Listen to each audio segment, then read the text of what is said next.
messieurs, c'est un plaisir de vous avoir tous les trois sur scène. Alors peut-être juste un petit mot sur cet atelier qui va se concentrer sur le caractère opérationnel des différentes phases d'un projet, du déploiement de la stratégie BIM jusqu'à l'exploitation maintenance réalisée au travers de maquettes 3D. Je vous laisse la parole. Merci beaucoup. Merci pour cette introduction et vraiment très heureux d'être avec vous pour cette présentation qui va se faire à trois voix. Et donc notre présentation c'est pour un BIM opérationnel. On va essayer de vous expliquer comment vous pouvez organiser une démarche BIM globale au travers de nos missions communes. Pour se présenter rapidement, donc moi je suis Thomas Muller, du coup directeur de pôle de la société BIMIC.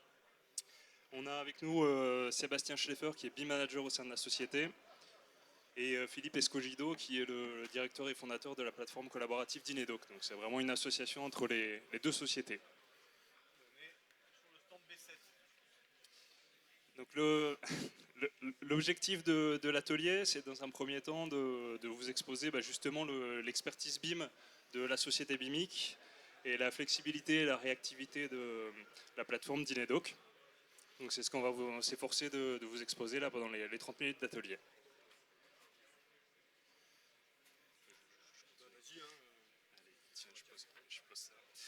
Donc rapidement, la société BIMIC, aujourd'hui on est implanté dans le sud de la France, donc à Marseille, Nice et Monaco. On est 11 collaborateurs passionnés sur l'expertise BIM et on a la volonté d'intégrer le marché suisse.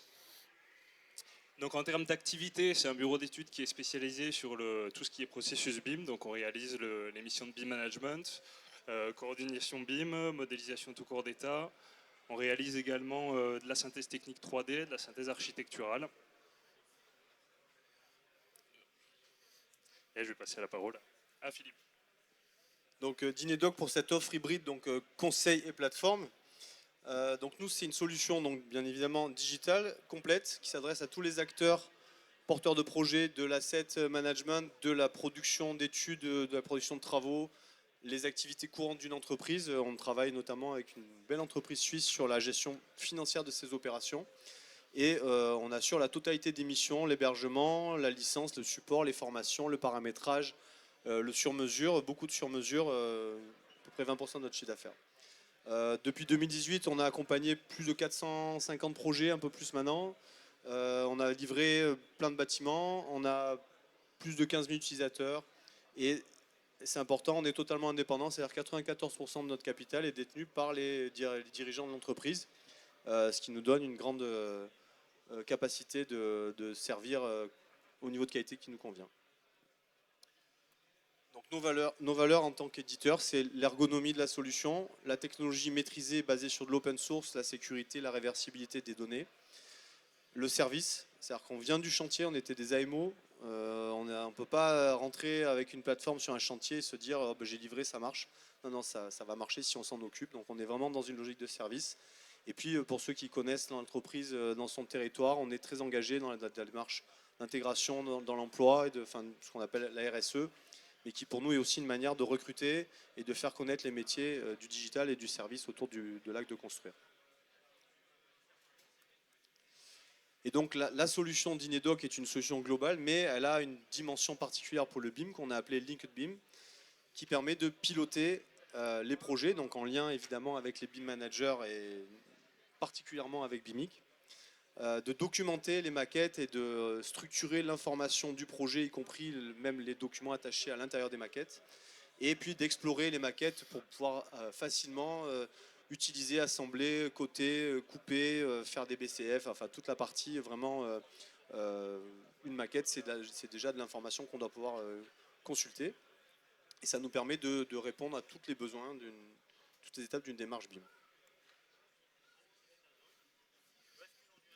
Donc simplement pour vous donner un petit peu de contexte, on va présenter rapidement quelques références sur lesquelles on collabore, donc d'Inedoc et la société BIMIC. Donc le premier projet qu'on vous présente, c'est la construction du nouveau siège social de la CPAM et la CAF du Var, située dans le sud de la France. Donc c'est un organisme public et c'est la construction de leur nouveau siège social, donc plutôt des bureaux tertiaires, avec la mise en place d'une démarche BIM dès la phase conception, articulée autour de la plateforme Dinedoc. Et aujourd'hui, une opération qui est actuellement en cours d'exécution, donc avec toujours ce processus BIM qui se poursuit et cette utilisation de la plateforme. Oui, j'avais quelque chose à rajouter, Thomas, merci.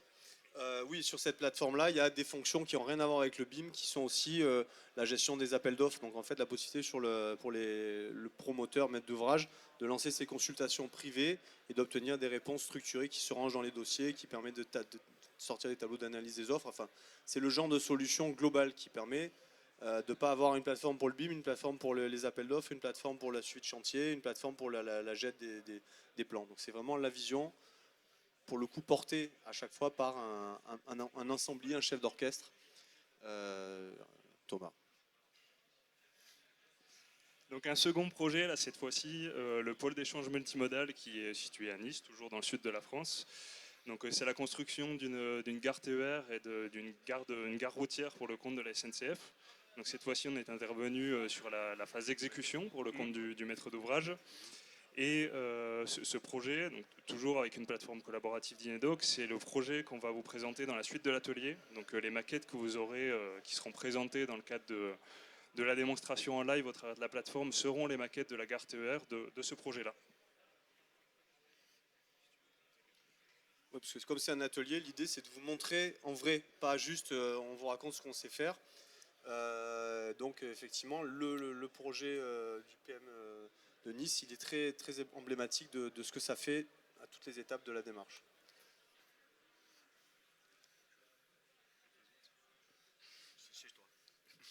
Donc un troisième projet, toujours pour vous donner un petit peu de contexte, donc cette fois-ci un projet de logement qui est situé dans l'environnement de Monaco, donc un environnement qui est très dense avec des constructions qui sont assez complexes parce qu'il y a des problématiques de gestion, de circulation des réseaux avec des galeries techniques et pas mal d'ouvrages génie civil finalement qui sont mêlés au domaine de la construction et au bâtiment.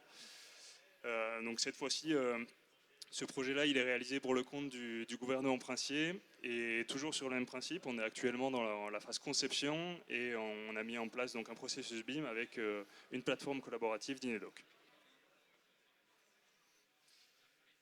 Un dernier projet, et on basculera ensuite sur la partie pratique. Donc le projet du centre de maintenance et remisage de Marseille pour le compte de la métropole d'Aix-Marseille-Provence. Avec sur ce projet une mission de synthèse technique 3D qui est réalisée avec tous les intervenants du projet, donc toute la partie CVC plomberie, la partie CFO, CFA, mais aussi tous les process qui sont intégrés à l'intérieur de cette typologie de bâtiment. J'ai quelque chose. Et effectivement, ce qui est intéressant là, c'est pas une référence où BIMIC utilise Dinedoc pour réaliser le projet. En revanche, le projet va être livré à l'exploitation maintenance de la RTM, qui est la régie des transports. Et là, la régie des transports utilise Dinedoc pour gérer tous ses DOE et tout son lien entre les documents, les maquettes et la GMAO et les utilisateurs au sein des cellules projet, bureau d'études. Donc en fait, il y a toujours une logique globale, c'est que depuis le début des études jusqu'à l'exploitation maintenance, on va avoir besoin de structurer l'information. Pour ça, c'est un outil et une vision, enfin une capacité à structurer. Donc le BIM Manager et la plateforme. Donc la feuille de route du coup de l'atelier, maintenant qu'on vous a défini un peu le contexte de notre intervention, c'est dans un premier temps de rappeler rapidement ce qu'est la mise en place de la stratégie BIM. Donc qu'est-ce que le maître d'ouvrage va attendre de la part du processus BIM. Et donc du coup, en parallèle de ça, on va avoir nous une approche plutôt data management.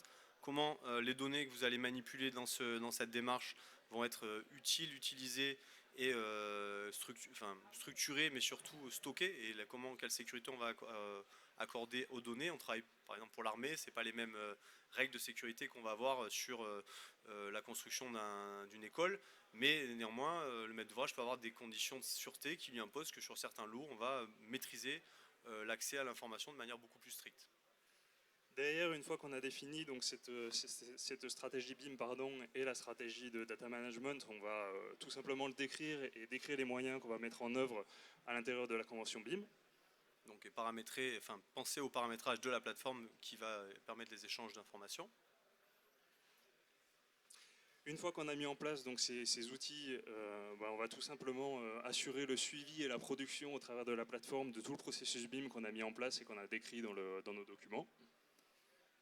Et donc là, vous êtes dans le cœur de l'activité, c'est-à-dire qu'on a bien réfléchi à ce qu'on allait faire, on a posé les bases de la démarche BIM et de la plateforme. Maintenant, ça va vivre sur les études, le chantier, ça peut durer 24, 36, 50 mois. On a signé des contrats, enfin, des fois pour 6-8 ans. Et donc là, il y a la notion de support, d'amélioration continue pour la plateforme et d'accompagnement pour le BIM Manager. Et donc au travers de la plateforme, une fois qu'on va avoir basculé dans la phase DOE, on va venir faire toute la constitution et toute la vérification en fait, de notre DO BIM au travers des modules qu'on va vous présenter par la suite sur la plateforme d'Inedoc.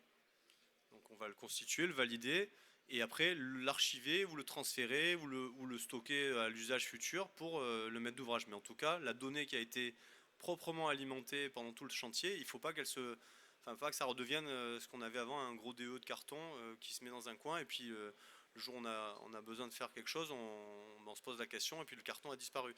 Là, on va vraiment s'assurer que la donnée utilisée pendant le chantier, validée pour en devenir un élément du DO de la maintenance, va être viable par la suite, donc soit au travers de Dinedoc, soit évidemment transféré de manière réversible. Et passé cette phase, toujours au travers de notre mission de BIM Management, on va accompagner le maître d'ouvrage dans l'exploitation et la maintenance de son DO et BIM, de savoir comment est-ce qu'il va réellement gérer sa donnée, comment est-ce qu'il peut l'entretenir et la maintenir actuelle au travers toujours de la plateforme. Voilà. Une des missions qu'on assure du coup avec les maîtres d'ouvrage, c'est de connecter la visionneuse, connecter la base de données à ces systèmes d'information qui peuvent être soit du coup renourris par Dinedoc, soit qui peuvent être directement mis en place sur Dinedoc pour que ça soit le système de gestion, exploitation, maintenance BIM connecté à son environnement digital. Donc les questions pour aller sur cette notion de stratégie qui est vraiment importante, parce que s'il n'y a pas de bonne action concertée, s'il n'y a pas une stratégie au départ, on a vraiment des questions à se poser avant de prendre une décision, et puis des principes d'organisation à valider. Donc au niveau data management, les questions à se poser, c'est vraiment pourquoi je centralise, comment je centralise, quelle sécurité je donne, quel module, quelle fonctionnalité je vais utiliser en digital ou en manuel. Vraiment avoir une vision de l'organisation de l'information et de la sécurisation de l'information et de qu'est-ce qui est critique ou pas dans l'outil digital. Il y a des outils, il y a des solutions qui sont parfois meilleures, d'autres plus adaptées. Enfin, il faut savoir choisir la bonne solution, le bon assemblage de solutions. Donc rapidement, toujours sur le même principe, sur la stratégie BIM, dans le cadre d'une mission d'AMO, donc on va définir plutôt les cas d'usage qui vont être mis en œuvre pour le compte du maître d'ouvrage, ce qui va être pertinent, ce qui le sera peut-être moins, ce qui sera utile, ce qui le sera moins. Derrière, on va définir le niveau d'information qui est attendu dans les maquettes et qu'est-ce que réellement on veut en faire en phase exploitation-maintenance, parce que finalement c'est un des points les plus importants de la démarche. Et on va également définir le niveau de BIM qu'on va mettre en place pour le décrire à l'intérieur de notre convention BIM au travers de notre mission de BIM Management.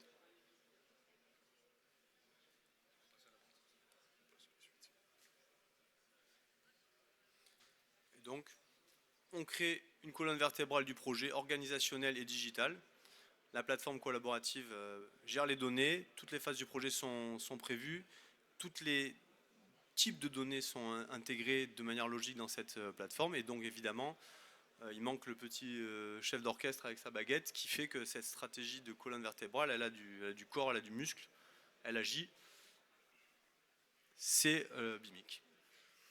C'est ça, vraiment l'objectif de notre démarche, c'est pas de se focaliser uniquement sur la production de la maquette. On est vraiment là pour mettre en place un outil qui soit collaboratif et qui soit accessible à tous. On a vraiment cet objectif d'inclure l'ensemble des contributeurs dans la démarche et pas simplement de traiter la maquette en gros dans un coin, d'exclure la partie exécution. On a vraiment la volonté de faciliter l'accès à la donnée au travers de la plateforme et d'insister presque, je dirais, sur le I information de l'acronyme BIM.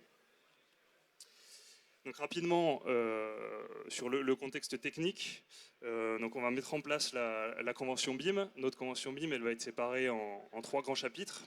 Donc on va, dans le premier chapitre, avoir le contexte du projet, le rôle des différents intervenants, la description des objectifs BIM qui sont définis.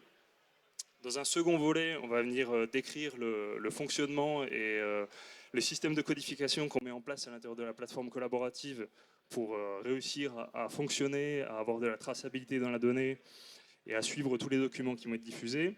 Et dans une troisième partie, on va venir travailler sur tout ce qui est charte graphique, niveau de développement, niveau d'information à l'intérieur de notre convention, pour qu'on ait vraiment tous les éléments qui permettent de lancer notre processus et puis après d'en faire le suivi au long cours du projet. Alors, Thomas, j'ai une question. Mais est-ce que tu es capable de maîtriser tous les outils digitaux nécessaires à la bonne réalisation d'une démarche BIM? Eh ben, c'est la slide qui vient juste après. Donc ça, c'est clairement effectivement une question très pertinente, Philippe, merci beaucoup. On est constamment et on essaye constamment de faire évoluer nos pratiques. Donc aujourd'hui, on est équipé des licences Autodesk. On est également équipé d'une licence Tecla Structure parce qu'on a fait le constat qu'il y avait beaucoup de charpentiers métalliques, de façadiers qui travaillaient avec ce type de logiciel. Et petit à petit, en fait, on fait évoluer nos différents processus pour qu'on maximise notre gestion de l'interopérabilité et les problématiques auxquelles finalement on peut être confronté dans le cadre de nos missions de BIM management. Donc c'est vraiment une évolution constante de nos pratiques. Ben, on va vous montrer maintenant à quoi ça ressemble en vrai. Donc avec une démonstration live, donc la plateforme qui est installée sur les serveurs OVH en France, puisque c'est toujours des serveurs dédiés aux clients. Et pour nos clients suisses, c'est d'ailleurs installé dans les serveurs en Suisse, puisqu'on a des gens qui nous connaissent ici, qui savent que c'est vrai. La plateforme, ben, c'est un environnement de commun de données, des utilisateurs, des dossiers, et une possibilité de partager, de retrouver. Et puis après, le BIM là-dedans. Quand j'ai démarré l'activité informatique, parce qu'avant j'étais à MO, on m'a dit tu fais des démos, il ne faut jamais faire une démo en vrai, il faut faire des démos avec un truc installé sur ton ordinateur qui tourne. Moi je suis parti dans l'idée que non, il fallait que ça marche en vrai, parce que quand le client il va être chez son... Voilà, le maître d'œuvre il est chez son client, il veut lui montrer la maquette, il faut que ça marche en vrai, donc si moi ça marche pas pour lui. Donc là, quand on se connecte, on a un tableau de bord. En gros, ça donne accès à toutes les fonctions qui sont installées sur la plateforme en fonction du besoin du client. Et on va pouvoir retrouver les contacts des différentes personnes qu'on va pouvoir regrouper pour faire des listes de diffusion et des contrôles d'accès à la plateforme. On va retrouver également le suivi des plans et des livrables, les actualités aussi. Ouais. Les actualités, donc ça, c'est ce qui s'est passé. Les gens ont déposé des documents. Je ne vais pas recevoir un mail à chaque fois que ça arrive. L'actualité me permet de savoir quels sont les documents et de pouvoir les consulter directement en cliquant dessus. Et puis on va avoir la possibilité donc, sur la plateforme d'intégrer des processus de validation. Donc dans le cadre d'une démarche BIM, il y en a deux, la plupart du temps, c'est la validation des livrables. Donc je produis des études d'exécution, il faut que je les valide, il y a un circuit de validation. Et donc on va retrouver cette validation avec à chaque fois une charte de nommage qui s'implique directement, un visionnage des documents par le petit œil, la vision linéaire des différents avis de vérification qu'on demande au bureau de contrôle, aux ayants droit, etc. Et puis on va avoir le visage chapeau, donc la personne qui dit c'est bon, on prend cette étude d'exécution, on la met en production. Et là, pour moi, c'est un circuit de validation de documents. Après, il peut aller dans la maquette, il peut ne pas aller dans la maquette, il peut aller à la compta si c'était une situation de travaux, peu importe. Une demande de paiement, elle va être validée, une étude d'exécution, elle va être validée. De toute façon, c'est des gens valident des documents. Et après, quand on met en place la démarche BIM, forcément, le tableau de suivi est un peu différent puisqu'on va retrouver sur le tableau un certain nombre de spécificités qui vont permettre de s'assurer que les maquettes sont validées par les bonnes personnes, et on va retrouver directement les BCF, les vérifications automatiques sur les maquettes, et toujours cette possibilité en bas, après ceux qui sont intéressés évidemment, venez nous voir sur le stand, toujours cette possibilité de filtrer quels sont les documents à valider, quelles sont les maquettes à valider, j'en ai reçu combien cette semaine, on est dans quelle version, enfin toutes les questions qu'on se pose en général dans un tableau Excel, qui fait référence à des documents sur des serveurs qui sont jamais à jour, le mail s'est perdu, là tout est centralisé parce que c'est facile. Voilà, si tu cliques sur ajouter un BIM, juste pour montrer, on va ajouter une maquette. Le système détecte que le fichier est dans le bon format. On peut imposer de mettre l'IFC et le format natif. On peut imposer tout ce qu'on veut. La charte de nommage s'impose et la maquette va être déposée et mise en commun. Alors ça c'est classique, il n'y a pas de subtilité. là où ça marche bien, c'est que la présentation, on l'a fait avec un téléphone et qu'on dépose des fichiers très, très rapidement, que le système est entièrement visionnable et tu peux cliquer sur une maquette pour la visionner, puisqu'on va passer maintenant au workflow de la démarche BIM. C'est une question. Thomas, une question? Non, j'ai pas spécifiquement de questions, mais juste inciter sur un point, en fait, sur la fonctionnalité de Linked BIM. C'est la mise en place, en fait, d'un avis émis par le BIM Manager à 2 échelles, en fait. Vous avez à l'intérieur du tableau la possibilité pour le BIM Manager de valider rapidement, on va dire, le géoréférencement de votre maquette pour qu'elle soit en fait utilisable par les cellules de synthèse. Le constat qu'on a fait, c'est qu'en phase d'exécution, on a besoin d'avoir une validation de maquette qui est très rapide pour les besoins de la synthèse, pour qu'ils puissent faire des compilations et des réunions hebdomadaires. Donc en fait, on a créé à l'intérieur de la plateforme, Philippe a mis en place cet outil, une validation par avis du BIM Manager pour indiquer à la cellule de synthèse que la maquette était validée. Et dans un second temps et en parallèle, le BIM Manager il va pouvoir, on va dire un peu plus tranquillement, réaliser les revues de ces maquettes avec la validation de tous les points de la convention BIM, donc le niveau géométrique, le niveau d'information, et émettre un document qui va être rattaché en fait à l'avis BIM Manager directement au travers du module Linked BIM. Donc en fait, vous avez vraiment cette fonctionnalité à 2 échelles qui permet à la fois de gérer la réactivité dont a besoin la cellule de synthèse en phase d'exécution et en même temps le temps nécessaire au BIM Manager pour arriver à valider la globalité d'une maquette vis-à-vis de sa convention BIM. Voilà. Donc là, par exemple, j'ai déposé un avis.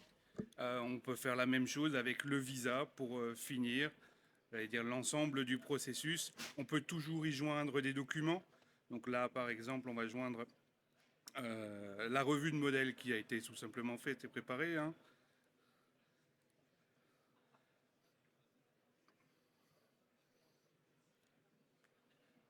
Philippe, voilà, ça c'est fait.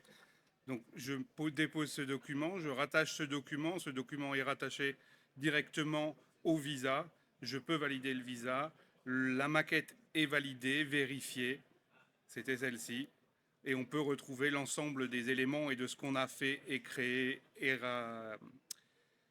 validé directement dans le tableau avec la possibilité toujours de visualiser la pièce qu'on a joint avec de façon simple et rapide. Alors, il y a une question qu'on ne s'est pas posée dans la présentation parce que ce n'était pas évident de le présenter, mais que je vais essayer de vous expliquer. C'est que parfois, ces fichiers de maquette qu'on va mettre dans une collaboration BIM, ils vont être en IFC parce que ça donne la fonction de visualisation, ça permet d'inviter le maître d'ouvrage qui n'a pas d'outils, mais on va quand même demander à fournir le fichier natif parce que peut-être on veut être sûr que la prochaine itération de la maquette ou la maquette de synthèse qu'on va produire, on va la faire sur des fichiers natifs. Donc on va demander au moment du dépôt de déposer le fichier natif en pièce jointe et ça sera obligatoire. Et à ce moment-là, ce qui est possible de faire avec Dinedoc, et on le fait pour ceux qui connaissent Monaco sur un gros chantier qui s'appelle l'îlot Pasteur, 500 millions d'euros de travaux, 380 maquettes, 350 utilisateurs, 2 Tera,5 de données. On fait un système où le tableau, c'est énorme. Et le tableau, en fait, il se vide. Enfin, les maquettes, en fonction de leur état, vont se ranger dans des dossiers pour être synchronisés sur les postes de travail.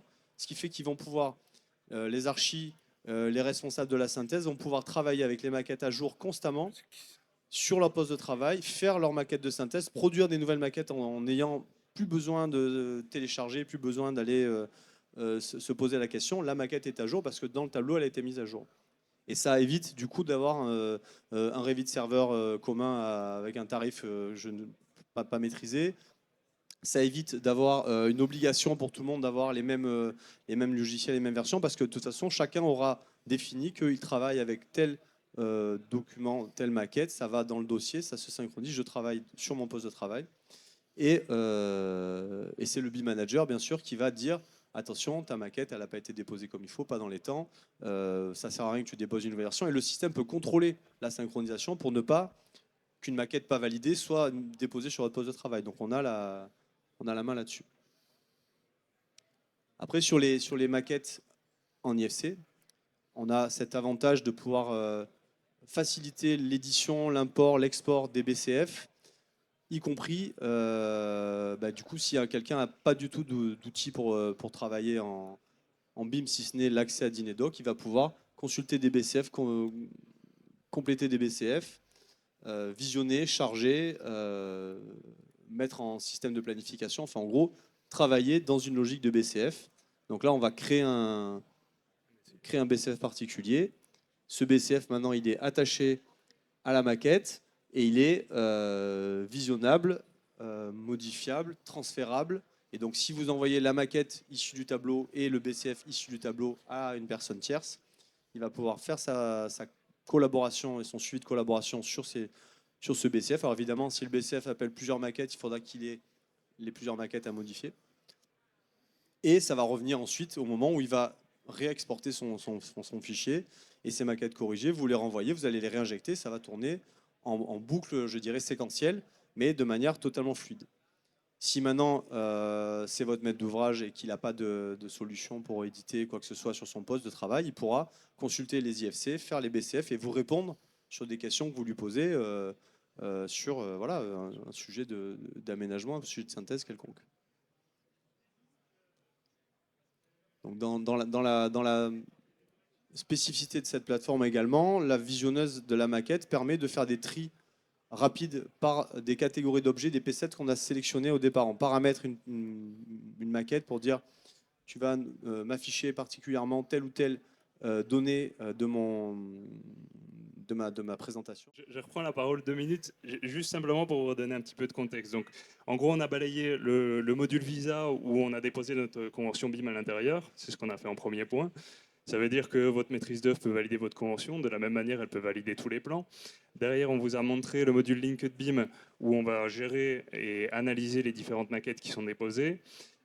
Sur la création des BCF, on est plutôt sur le volet synthèse. Donc on va clairement effectivement réaliser la synthèse au travers de la maquette. Ça veut dire que concrètement, quand on émet un conflit lors d'une réunion, on génère un BCF dans la plateforme. La personne, elle a l'accès à la donnée, elle peut remettre à jour sa maquette, rediffuser une nouvelle maquette avec un nouvel indice dans le module Linked BIM.